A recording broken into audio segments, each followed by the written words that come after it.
always said the Black Panther Party that they can do anything they want to us. We might not be back. I might be in jail. I might be anywhere. But when I leave, you can remember I said with the last words on my lips that I am a revolutionary. And you're going to have to keep on saying. Hey everyone, my name is Andre Walton. I am the Southeast Regional Organizer for OWR, and welcome to The Revolution. On today's episode, we have the County Executive of Outagamie County and candidate for the U.S. Senate, Tom Nelson. How you doing today, Tom?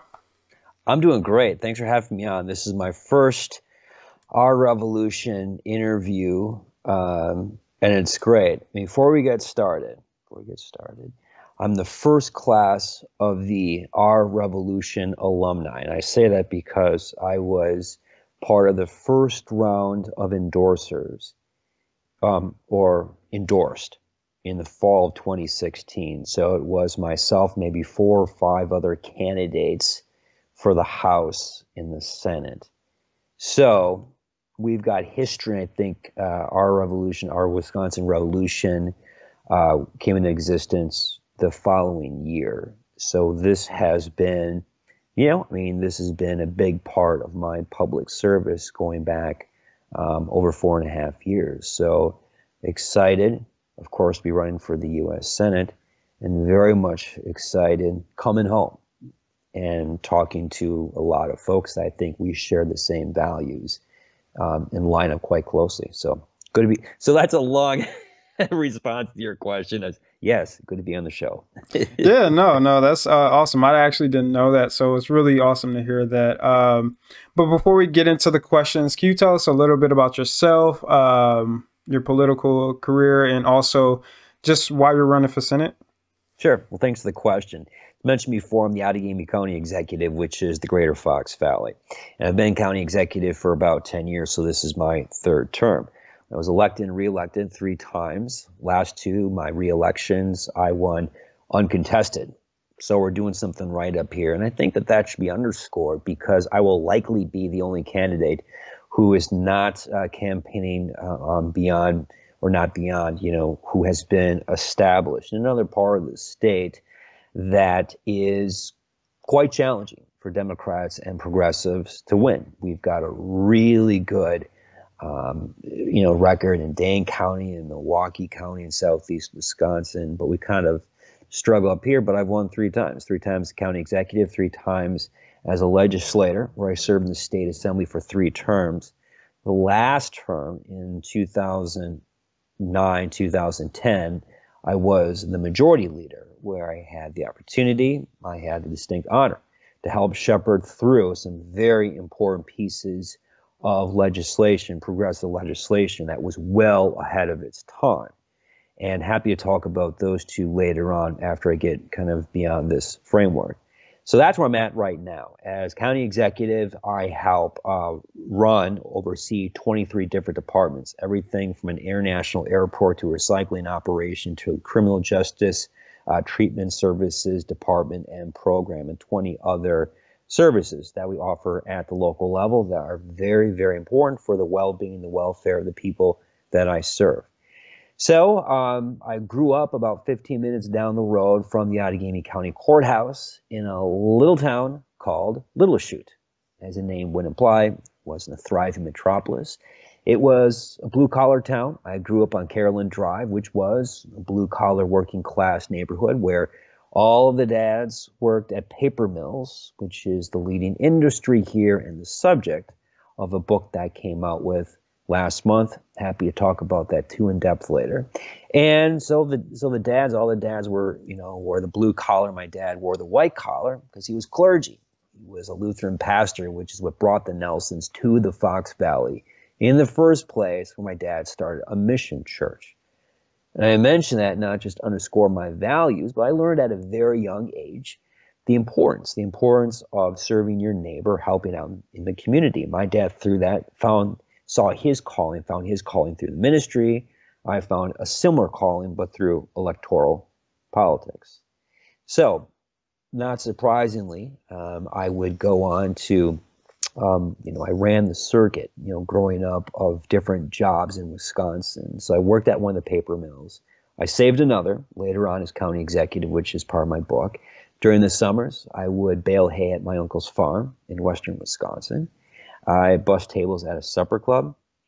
I stocked shelves at a local grocery store. And for good measure, I shared a paper route with one of my friends.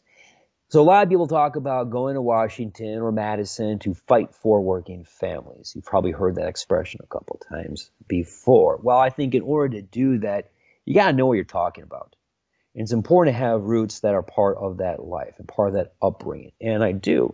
So when you go to Washington, you know what you're talking about and you know what you need to do because you've walked in those shoes and you know what the concerns are, you know what the issues are. And what I simply want to do, cuts through the vein of someone like Bernie Sanders, is I want to make the economy work for everyone. For everyone. And that's not what's going on right now. You have someone like Ron Johnson. Okay, life's been very good for him. Okay, he's a billionaire son-in-law, got his own business. Okay, employed for life. He's done well. Same thing with the millionaires and the billionaires. And I feel like I'm running in a primary that's kind of like living a Bernie Sanders stump speech. Millionaires and billionaires. Both of my opponents are from substantial means. And so, this is going to be truly the people-powered campaign. We're going to champion the important issues that you find that our revolution are very important to you. Everything from Medicare for all. Big supporter of mine. I don't believe my opponents have come out in support. I'm not sure they will. And I say Medicare for all, it's going to be one of the centerpieces of my campaign. It's personal for me because my wife is recovering from cancer. My mom also had cancer. In both instances, they are blessed with having good health insurance. And right now, 30 million Americans cannot say that, with millions more who are underinsured. When I go to Washington, I don't just want to cover millions of Americans. I want to cover everyone, and I think that we're going to continue to struggle with the issue of healthcare until we actually accomplish that. So that's going to be a big part of my campaign. The Green New Deal, big champion of that. I think of all the states out there, I think Wisconsin's best positioned to take on the Green New Deal because we are a heavy-duty manufacturing state. A lot of blue-collar jobs, organized labor jobs. We're also the birthplace of the modern-day environmental movement. A fellow by the name of Gaylord Nelson, who founded Earth Day, which is coming up tomorrow. And he really brought a sense of awareness, and not just a sense of awareness of these environmental issues, but he put a lot of action behind that with the Clean Water Act, the Clean Air Act. Really, these were path-breaking pieces of legislation that are still around today. They need to be strengthened. That's a whole nother issue. But in order to tackle climate change, in order to be serious about Green New Deal, you got to put things together. And so I'm a big supporter of many of those concepts and many of those provisions. And then, you can just kind of tick down the list. You have $15 minimum wage, living wage, reversing Citizens United. I think it's very important, extremely important for us to have campaign finance reform. To that end, I support getting rid of the filibuster and adopting H.R. 1 for ethics reform, campaign finance reform. But I think of what's the most crucial is to rein in gerrymandering. And that's why getting rid of the filibuster and getting H.R. 1 passed is so, so important. Wisconsinites, we have suffered more than any other state because of this extreme gerrymandering. You see us, getting a sliver, just barely winning, unfortunately, statewide races, and yet you almost have a Republican supermajority. That's wrong. You have an independent commission. It's going to go a long way to taking care of that. I was a Bernie Sanders delegate. And I should also note, too, though, that I was selected by the campaign as a delegate about 3 months after they had suspended the campaign. So that's commitment. It's one thing to get in, he's winning, salad days, we're going to get behind. Quite another after you've effectively lost the nomination and you come in and you support them. And support them because we share a lot of the same values and come in full circle. He was there for me. I was struggling in my House campaign, and the Democratic Party, this is key, the Democratic Party was running away, and Bernie was coming in. And I'll never forget that. So if he needs my support, he's got it. That's amazing. Yeah, I definitely want to dig deeper into policy because you brought up a lot there, and I think it's very important and very progressive policy that needs to be addressed.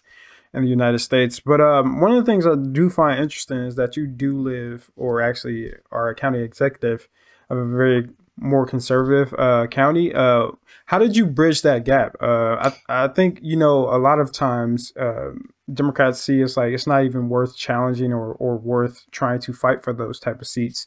Why did you end up, you know, running for that seat, and how did you overcome that possible obstacle of the red-blue divide?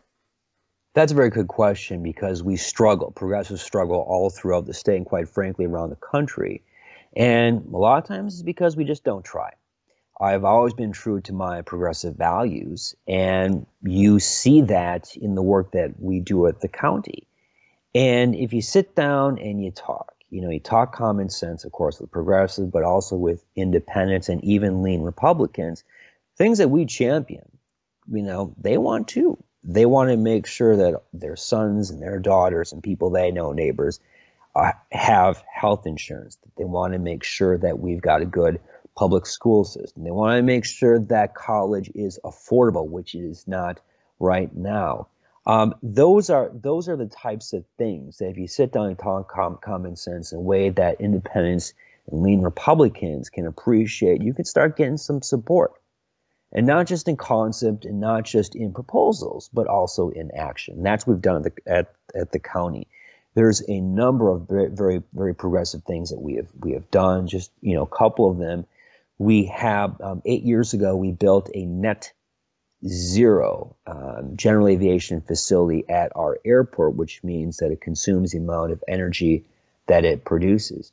Our recycling and solid waste operation, I mean, it seems kind of mundane, you know, garbage and solid waste and recycling, though, but it's pretty important. It's pretty important in terms of environmental conservation efforts. We have one of the largest publicly owned and operated single stream operations in North America. We win awards all the time. We're processing about 110,000 tons every single year. We're finding out new uses for these recovered materials. We have agreements with local paper mills that use recycled material and not virgin forest wood to make their products, and so that's locally sourced in that sense. We also have a what's it called? We have a new facility. I forgot the precise term though. But one of the problems you have with landfills, the release of methane, which is one of the most harmful greenhouse gases. And so we have a way to capture them to make sure it doesn't go up there. We have a system where we are recovering it and turning it into natural gas. So all kinds of good things. So I can talk about not just about these issues and my position, but I can point to concrete solutions, concrete examples of what we have done to achieve those means. Try to think of some others. Another big one, we have a criminal justice treatment services department that I created into a department. That is where we have alternative treatment services, everything from veterans court, mental health court, drug treatment court. We have another program for second and third offender DWIs to be able to work a program to get back on their feet. Things that are alternatives to incarceration. And that's the kind of issue that I think conservatives and conservatives and progressives can come together, because on one hand, keeping folks out of the system, which is very, very expensive. You're saving money, conservative. You're turning lives around, making them productive citizens. You got progressive. So I think that's part of the key too, was find the sweet spot of these issues that if you look at it, you can get a full, a complete spectrum of people that might be at odds with one another, but we can accomplish something. So anyhow, those are a few examples. Awesome. I think that's really interesting and definitely needs to be explored more, definitely in conservative areas where progressives may be a little bit more challenged in those areas. But you said you support Medicare for all, and I think that's amazing. But it's one thing to support Medicare for all, and then there's another to actually fight for Medicare for all, because we have a lot of elected officials who claim to support Medicare for all, but they don't leverage their power Right. while being elected to actually implement Medicare for all, or at least push the effort towards the Medicare for all system. And the reason why I bring that up is because we see legislators like Joe Manchin and Kirsten Sinema who are willing to pretty much kill bills in order to get their way, but we don't see progressives fight that hard in order to push for things that actually help working people instead of corporations. If elected, what would you do in order to push Medicare for all so that we can have a better chance of at least getting a vote on it? Well, I would sign into the legislation. I do what I can to try to get as much support from colleagues. I would, where I need to, go out and get grassroots supports, engage with organizations that support that. Yeah, I've said in my campaign, we're coming up on 6 months. I can't believe that. We've got 16 more to go, at least for the primary, 22 altogether. Yikes. It's going to be a centerpiece. It's going to be a centerpiece because, people are asking, well, what are you going to do? Why are you going to do it? A big reason why I'm doing that, I think it's good policy, though, but it's personal. And when I sit here in my, my campaign office / living room, family room, I have my kids in here, and Mary wants to know, my 7-year-old wants to know why I'm spending so much time talking to people and trying to get votes, trying to get support. I talk to her like, look, Daddy wants to go to Washington to be in the U.S. Senate. So if someone else's mom, like my wife, gets sick, like all the kids out there will be able to make sure that their parent, their mom, their dad will be able to get good health care too and get better, hopefully. And then she says, okay. And then she goes on to wrestling and beating up on her little brother. So yeah, I think that those are a few examples I think show that I'm serious about this and will fight for it. Awesome. Glad to hear that. Also, another big issue that Democrats claim to support, but we have gained very little support, at least on the federal level. And we see in state by state that there's been some traction, is the full legalization of marijuana. And obviously, this is a substance that has less harmful effects than alcohol, yet it has been demonized since, the 50s. What is your stance on full legalization of marijuana? And if it were to be fully legalized, how would you allocate the funds from tax revenues to communities that are either underserved or underprivileged? A couple of things. First of all, yes, I support legalization. I think one thing we have to make sure in the follow through is some of the benefits are being able to tax the revenues and use that for certain purposes. Instead of just having to come into the general treasury, I think we need to be very focused on what those resources are going to do. I think first thing, we look at the states have already done it, look at these successes and failures to accomplish the means, be able to how about disadvantaged communities, perhaps communities of color. So the one upshot for Wisconsin lagging is by the time, hopefully sooner rather than later, we have this, we can look at other states and we can learn from those examples. I think it's pretty simple that you take the revenues and it should be allocated to disadvantaged communities, whether it's support for business development, workforce development, things of that nature. I think it only makes sense. Because you want to be able to show that the revenue that you generate from it really did make a difference. Yeah, I definitely agree with you there, and I think that's a good answer overall. And you also said you support the Green New Deal, which I think is very important in the time that we are in. But I think there's an aspect of the Green New Deal that doesn't really cover a huge issue with climate change, and that's kind of the military-industrial complex. The military is a huge emitter of greenhouse or causes of greenhouse gases and whatnot. And it's hard to say that we'll fully get, climate action if we don't end the endless military interventions such as the war in Syria, the war in Afghanistan, which they said they are going to end, which I hope they actually go through on, and the interventions in Iraq. What is your 20? Sorry, go ahead. What is your take on actually? Obviously, the Green New Deal does take a lot of steps domestically, but we also have to take steps foreignly on the foreign end. What is your take on, putting some efforts on cracking down on the military-industrial complex and addressing climate change? No, I think that's a really good idea too, and I think it's something that should be easy to accomplish because if you have the Senate that's setting policy with regard to climate change, it's going to be easier to regulate and make determinations on how we spend dollars, whether it's domestically supporting renewable energy sources, or whether it's expenditures for the military budget. And I think you can certainly make changes with that. I know that I'm just trying to think of a couple of specific examples. I don't have any specific examples though, but I think that that's the kind of approach, and not just. I mean, what I like about this issue is you're giving a specific example, but also a specific opportunity of how we can accomplish the objectives that we set out, and not just accomplishing and making and dealing with climate change in a footprint that extends beyond the United States. We're also showing an example. We're leading by example. And it's not just military. If we have a footprint, whether you have another program, whether it's a nonprofit, or whatever it might be, we can do simple steps to show this is important. This is part of the values. It can go hand in hand with diplomacy, and I think that that's a really good question, because what we're talking about right now, is rebuilding the country's infrastructure, which is a big part. Why can't you apply the same thing to the U.S. footprint in other parts of the country or other parts of the world? Exactly, and I think that's one of the points that really isn't talked about as much. So that's definitely why I wanted to ask you.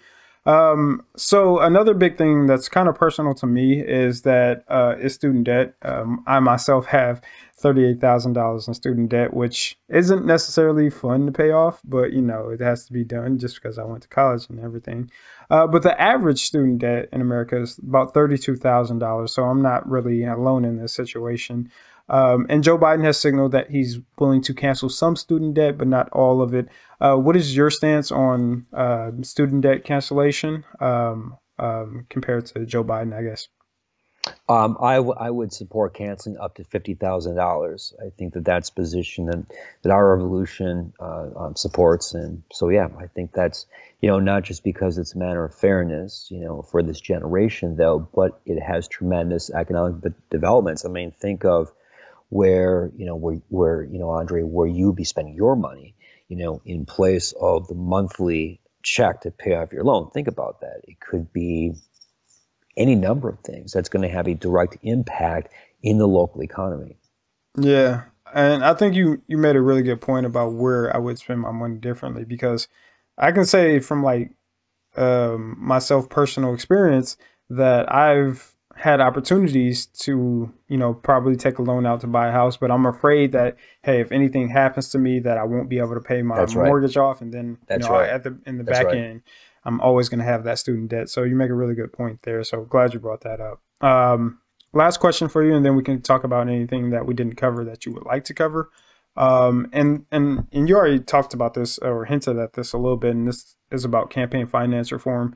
And on Twitter, you've already challenged your opponents to not self-finance their own campaigns, which I think is a very good challenge, considering they are on the wealthy end of the spectrum when it comes to running for office.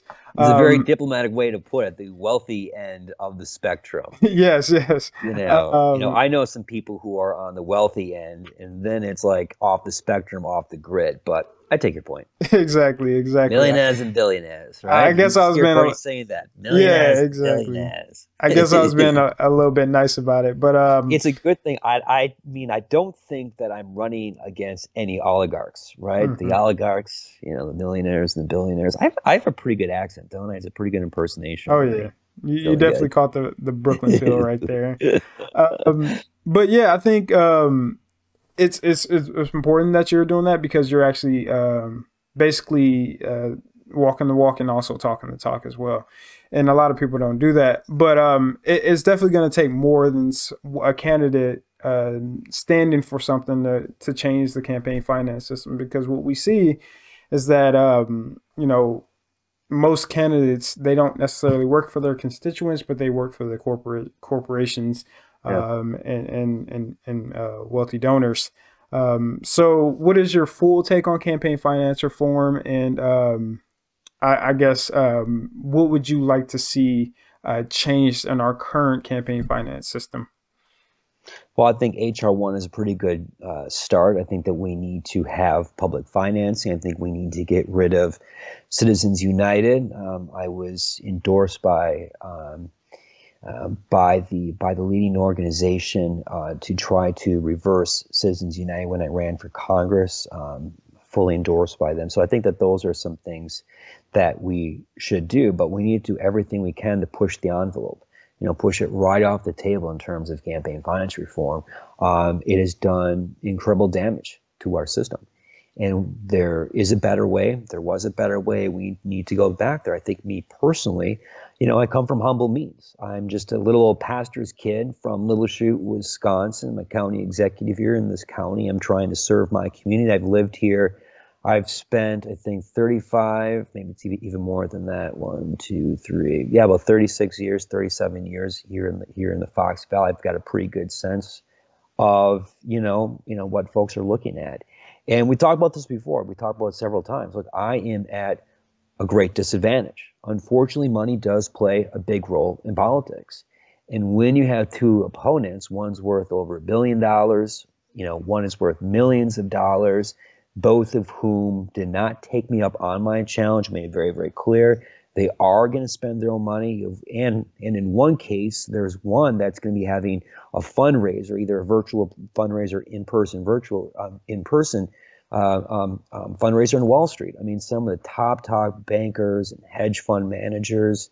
Not only are they not from Wisconsin, though, but these are folks that are far, far away, I think, from where Wisconsin voters stand. I think that's something that is going to be an issue, and it's one of the reasons why I've approached our Wisconsin Revolution, a number of groups, looking for support. It's really the only way that you're going to deal with this, to have a truly people-powered campaign. So, yeah, and 2/3 of the U.S. Senate are millionaires. If I get elected, I'm not going to add to that number. I will be a lonely member of the 1/3 or so that do not have those kind of means. Yeah, and I think it's extremely important because I do think the corruption of campaign finance is the root of all political evil, and the reason why we don't really get a lot of tractions on issues that would actually help working class people. So I'm glad that you're taking a strong stance on campaign finance. You can't send millionaires and billionaires to the Senate because they're not going to tax themselves. That's a really big issue I hear time and again, is just the issue of fairness, that the very wealthy are getting away with not paying their fair share. If you look at, I talked about how I want to make the economy work for everyone. I think if you could summarize my platform in 6 words, it's, tax the rich, feed the poor. This is old school, common sense, economic, progressive populism. I think that is the signature philosophy for the upper Midwest, the prairie populists, the Wisconsin progressives. And unfortunately, we've been moving away from that. You saw what Act 10 did, the very, very dark Scott Walker years, gerrymandering, all the regressive legislation, the damage that they have done to this state. I think that we are at an inflection point where we have the opportunity to push back on that and return our state to its political moorings of being progressive, to be a leader in the progressive movement. And this is an important reason for that, because we have a chance.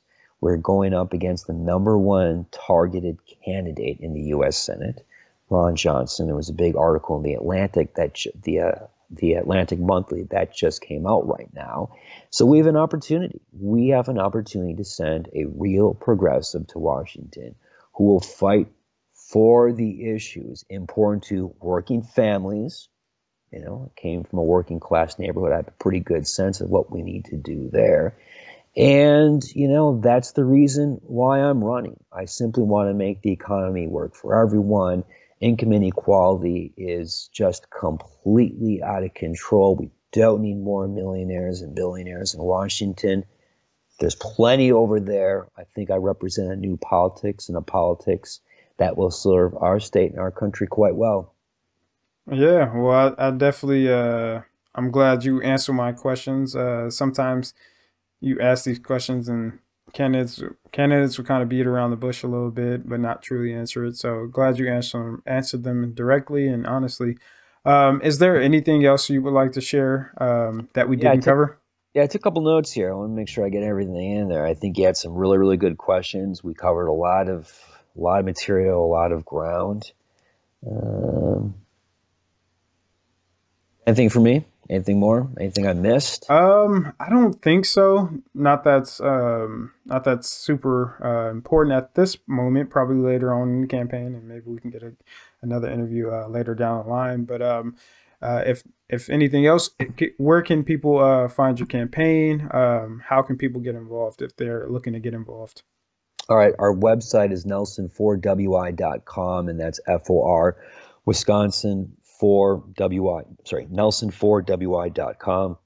My handles for Twitter, Facebook, Instagram are all Nelson4WI. We have a very, very aggressive social media campaign. We're having some fun with that too. That's the one thing too. Not only will this be the progressive campaign, but this is going to be the fun campaign. We're having, I mean, you know, and Andre, we talked about this offline. Some of the digital ads we're putting up, people are calling them Feingold-esque or Wellstone-esque, and that's getting a lot of attention to build our brand, to make it clear that these are values. These are the values that we want to take to Washington. We've also held Ron Johnson accountable. We put up these billboards that have gotten a lot of attention, and rightfully so. Yeah, I mean, I would like to have as many folks as possible. I think our values align very clearly on this. I'm going to be the progressive candidate. And one last thing, too, I mentioned before, I have my book that came out last month. We've gotten tremendous reviews. It's been reviewed by the American Prospect. We have gotten great reviews from Kirkus, from Publishers Weekly. You can check that out, so to speak, at onedaystrongerbook.com. So the name of the book is One Day Stronger. So onedaystrongerbook.com. Awesome. I hope people can check that out. But those were all the questions I had for you. I really appreciate you coming on and letting us speak with you about policy. I think policy is kind of undervalued nowadays, and we'd love to talk about it. So we really appreciate it, Tom. Great. Good to be on. Thank you, Andre. Thank you. So we always say in the Black Panther Party that they can do anything they want to us. We might not be back. I might be in jail. I might be anywhere. But when I leave, you can remember I said with the last words on my lips that I am a revolutionary.